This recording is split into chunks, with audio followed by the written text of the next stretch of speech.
Last night, House Democrats finally did what they had decided to do a long time ago. They voted to impeach President Trump.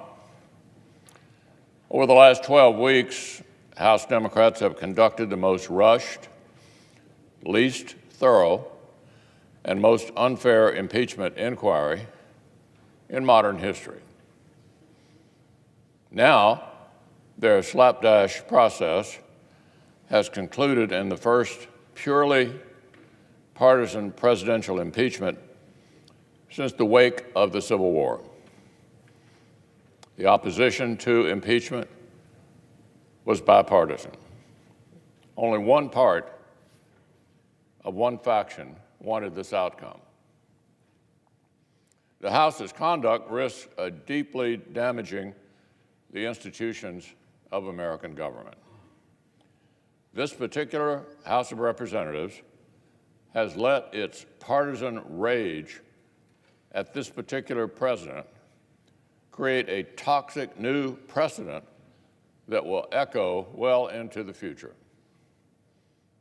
That's what I want to discuss right now.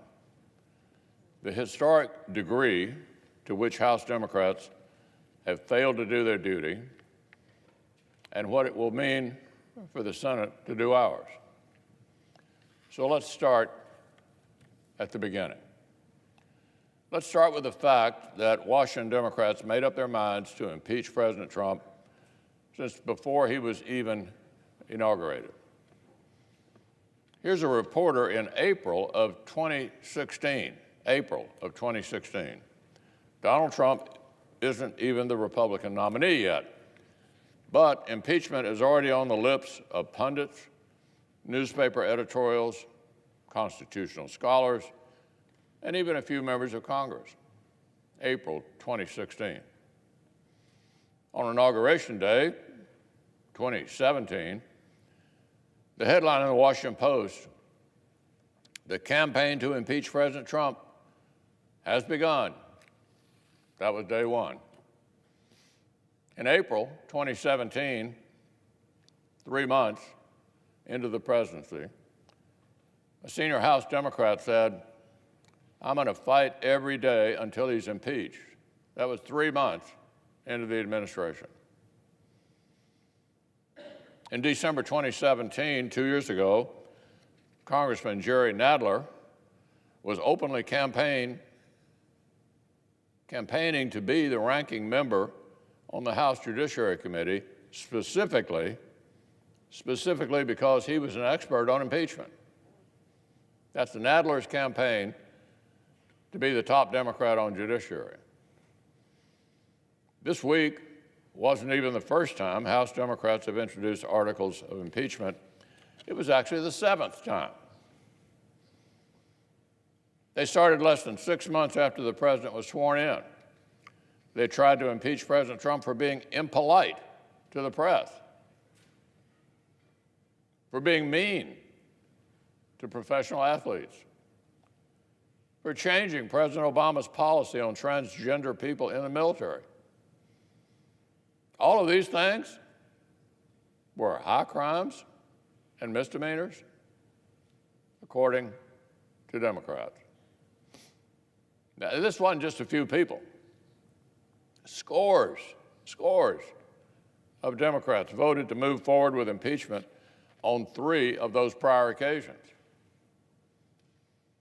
So let's be clear.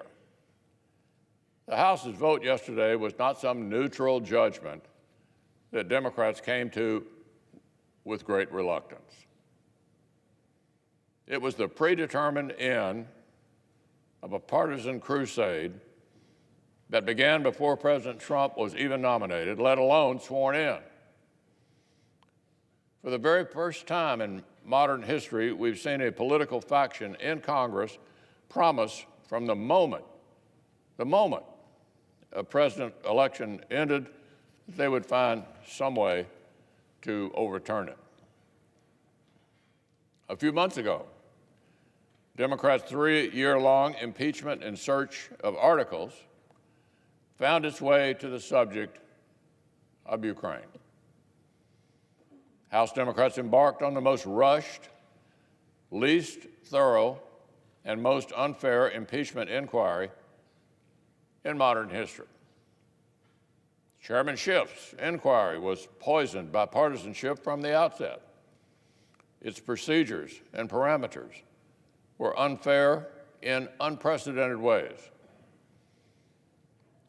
Democrats tried to make Chairman Schiff into a de facto special prosecutor, notwithstanding the fact that he is a partisan member of Congress who'd already engaged in strange and biased behavior.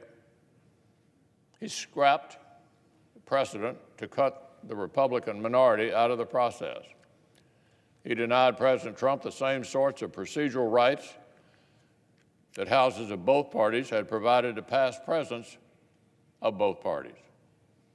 President Trump's counsel could not participate in Chairman Schiff's hearings, present evidence, or cross-examine witnesses. The House Judiciary Committee's crack at this was even more ahistorical. It was like the Speaker called up Chairman Nadler and ordered one impeachment. Rush delivery, please. The committee found no facts on its own, did nothing to verify the Schiff report. Their only witnesses were liberal law professors and congressional staffers.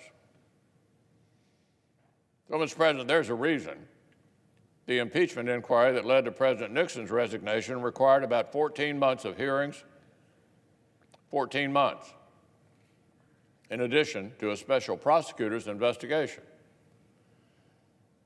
With President Clinton, the independent counsel's inquiry had been underway literally for years before the House Judiciary Committee actually dug in. Mountains of evidence, mountains of testimony from firsthand fact witnesses, serious legal battles to get what was necessary. This time around, House Democrats skipped all of that, spent just 12 weeks. 12 weeks. More than a year of hearings for Nixon, multiple years of investigation for Clinton, and they've impeached President Trump in 12 weeks. 12 weeks. So let's talk about what the House actually produced in those 12 weeks. House Democrats' rushed and rigged inquiry yielded two articles, of impeachment. They are fundamentally unlike any articles that any prior House of Representatives has ever passed. The first article concerns the core events which House Democrats claim are impeachable. The timing of aid to Ukraine. But it does not even purport to allege any actual crime. Instead, they deploy the vague phrase, abuse of power, to impugn the president's action in a general, indeterminate way. Speaker Pelosi's House just gave in to a temptation that every other House in history has managed to resist. Let me say that again. Speaker Pelosi's House just gave in to a temptation that every other House in our history has managed to resist. They impeach a president whom they do not even allege has committed an actual crime known to our laws. They've impeached simply because they disagree with a presidential act and question the motive behind it. So let's look at history. Andrew Johnson impeachment involved around a clear violation of a criminal statute, albeit an unconstitutional statute. Nixon had obstruction of justice, a felony under our laws. Clinton had perjury, also a felony. Now, the Constitution does not say the House can impeach only those presidents who violate a law, but history matters. History matters, and precedent matters. And there were important reasons why every previous House of Representatives in American history restrained itself restrained itself from crossing this Rubicon. The framers of our Constitution very specifically discussed this issue, whether the House should be able to impeach presidents just for, quote, maladministration. Just for maladministration. In other words, because the House simply thought the president had bad judgment or was doing a bad job. They talked about all this when they wrote the Constitution. The written records of our founders' debates show they specifically rejected this.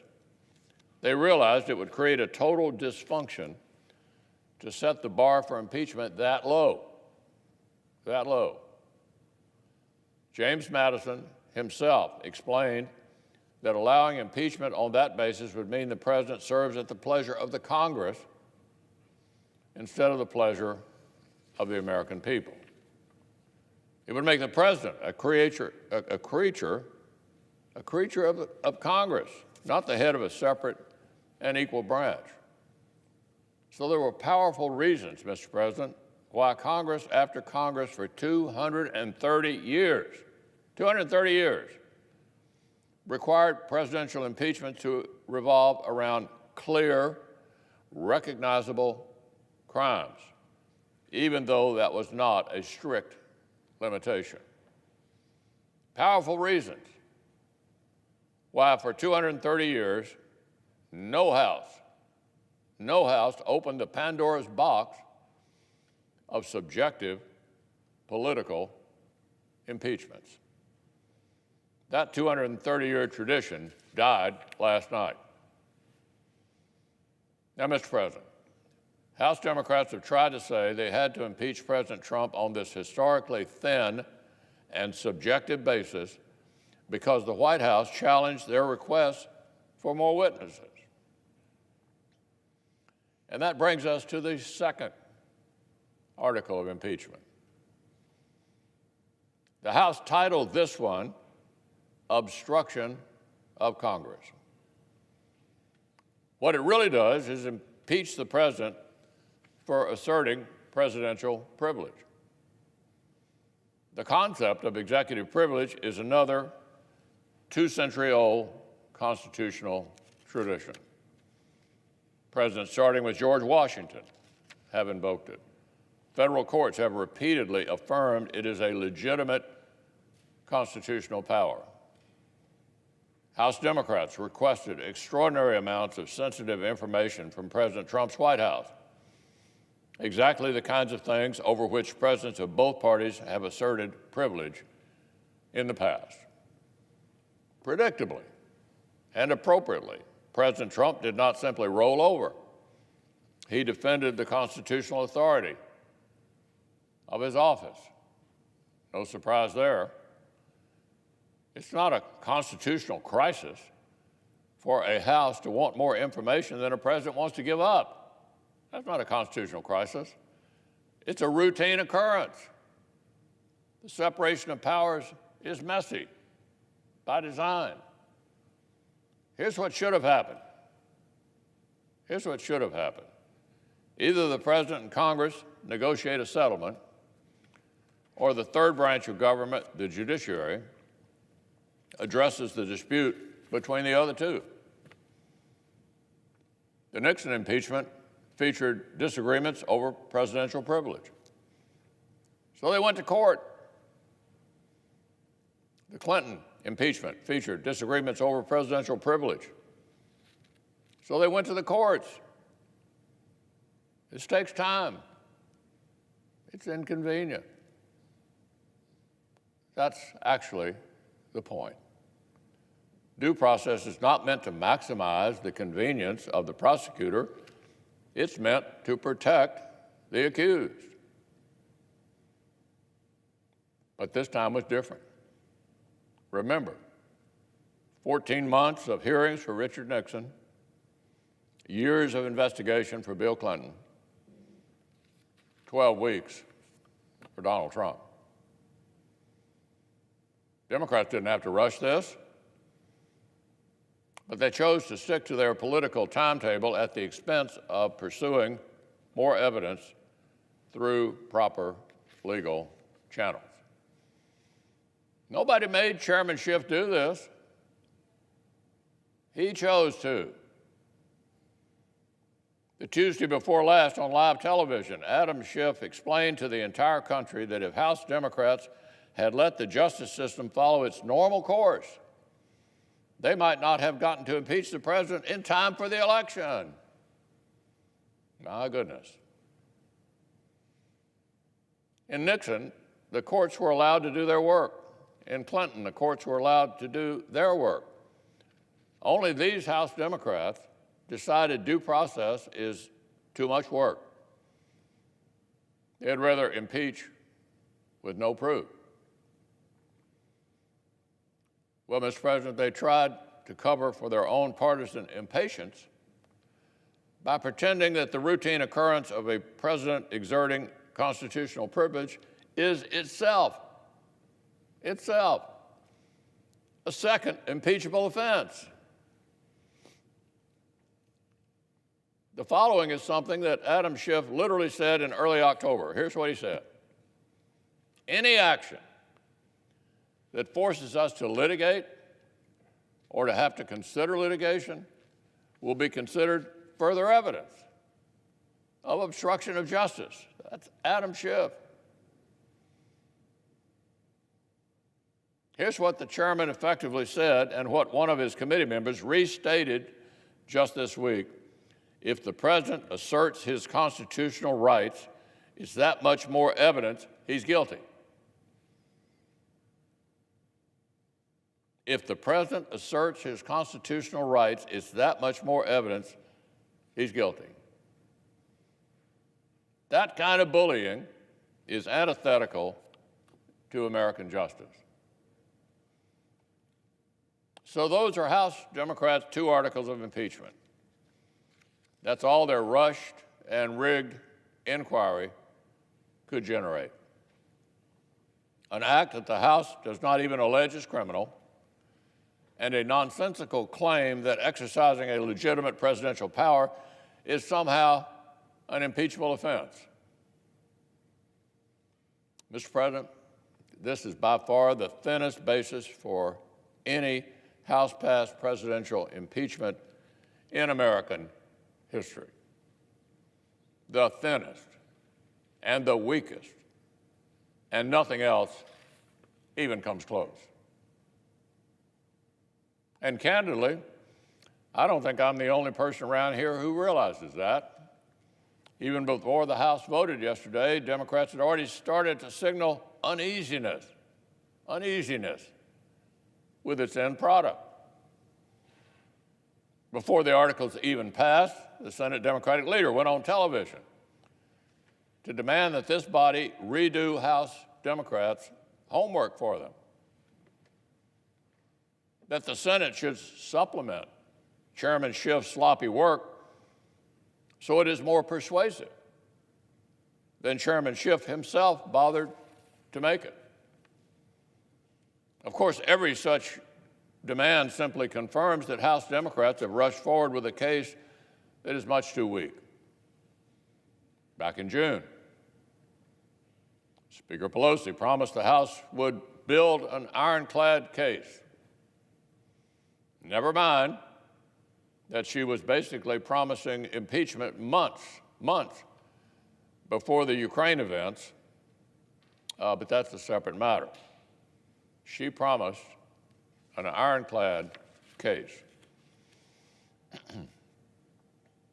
And in March, Speaker Pelosi said this: impeachment is so divisive to the country that unless there is something so compelling and overwhelming and bipartisan, I don't think we should go down that path because it divides the country. End quote. By the Speaker's own standards, the standards she set, she has failed the country. The case is not compelling, not overwhelming, and as a result, not bipartisan. The failure was made clear to everyone earlier this week when Senator Schumer began searching for ways the Senate could step out of our proper role and try to fix the House Democrats' failures for them. And it was made even more clear last night when Speaker Pelosi suggested that House Democrats may be too afraid to even transmit their shoddy work product to the Senate. Mr. President, it looks like the prosecutors are getting cold feet in front of the entire country and second-guessing whether they even want to go to trial. They said impeachment was so urgent that it could not even wait for due process, but now they're content to sit on their hands. This is really comical. Democrats' own actions concede that their allegations are unproven. The articles aren't just unproven, they're also constitutionally incoherent. Incoherent. Frankly, if either of these articles is blessed by the Senate, we could easily see the impeachment of every future president of either party. Let me say that again. If the Senate blesses this historically low bar, we will invite the impeachment of every future president. The House Democrats' allegations, as presented, are incompatible with our constitutional order. They're unlike anything that has ever been seen in 230 years of this republic. House Democrats want to create new rules for this president because they feel uniquely enraged. They feel uniquely enraged. But long after the partisan fever of this moment has broken, the institutional damage will remain. I've described the threat to the presidency. This also imperils the Senate itself. The House has created an unfair, unfinished product that looks nothing like any impeachment inquiry in American history. And if the Speaker ever gets her House in order, that mess will be dumped over here on the Senate's lap. If the Senate blesses this slapdash impeachment, if we say that from now on, this is enough, then we invite an endless parade of impeachable trials. Future Houses of either party will feel free to toss up a jump ball every time they feel angry, free to swamp the Senate with trial after trial, no matter how baseless the charges. We'd be giving future Houses of either party unbelievable new power to paralyze the Senate at their whim.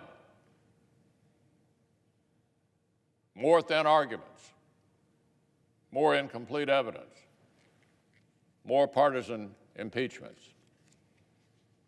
In fact, Mr. President, this same House of Representatives has already indicated that they themselves may not be finished impeaching. The House Judiciary Committee told a federal court this very week that it will continue its impeachment investigation even after voting on these articles. And multiple Democratic members have already called publicly for more. If the Senate blesses this, if the nation accepts this, presidential impeachments may cease being a once-in-a-generation event and become a constant part of the political background noise. This extraordinary tool of last resort may become just another part of the arms race of polarization.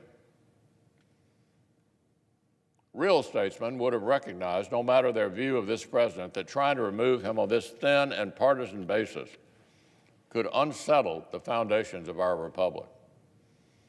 Real statesmen would have recognized, no matter how much partisan animosity might be coursing through their veins, that cheapening the impeachment process was not the answer.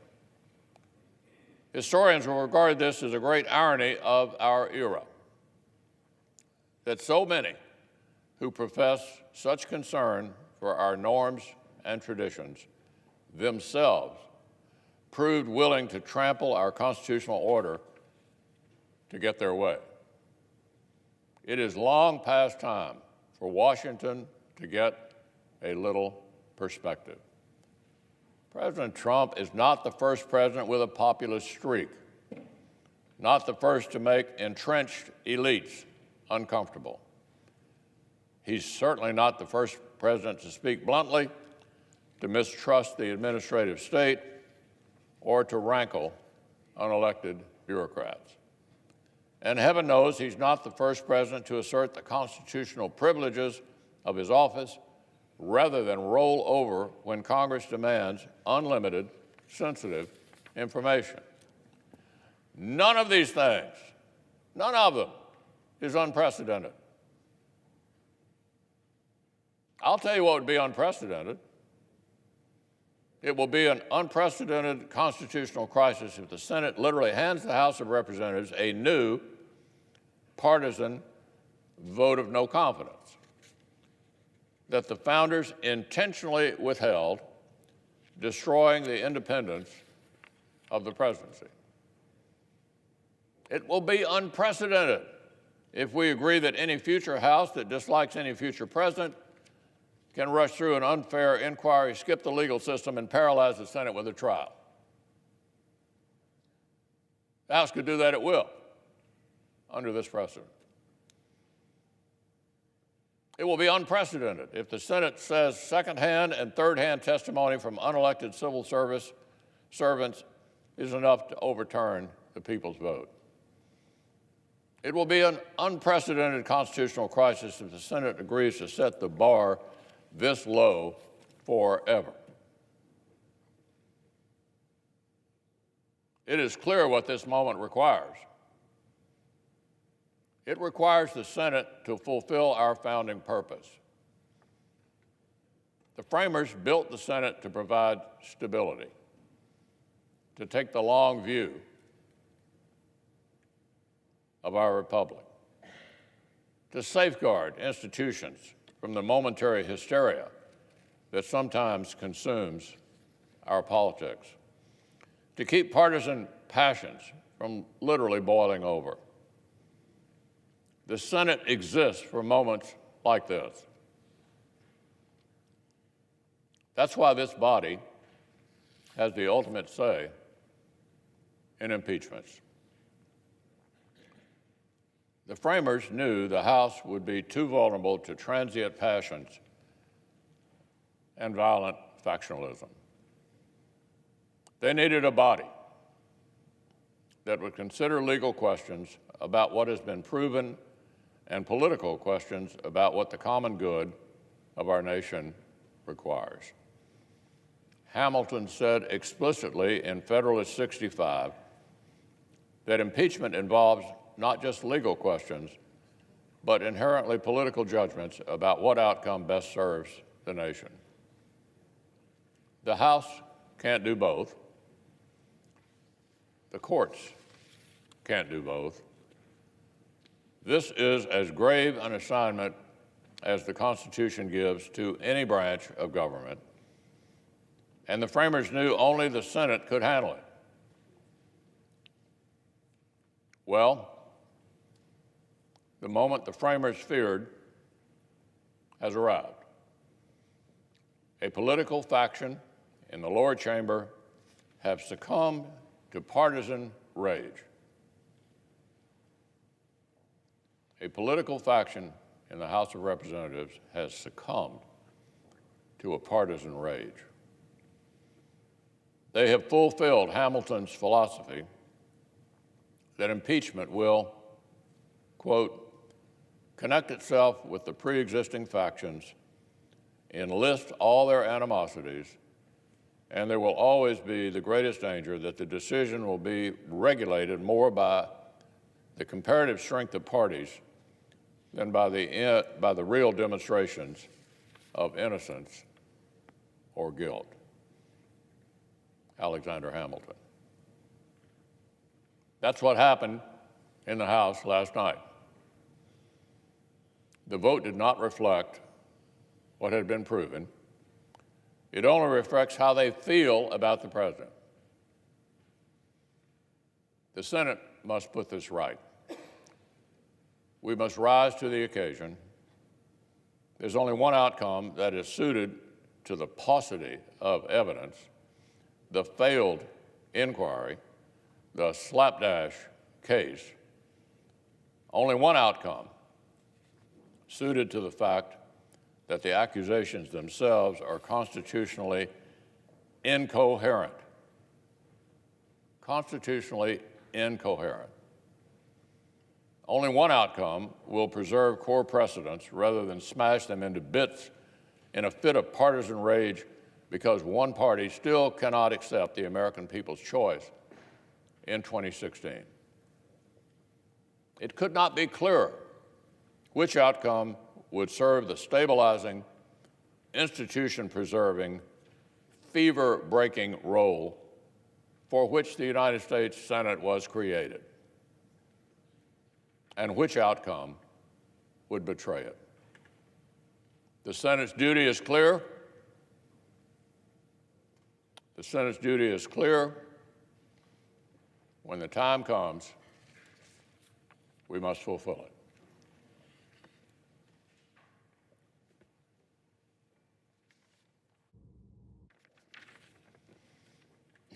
Now, Mr. President, I understand there are 3 bills at the desk due a second reading in block.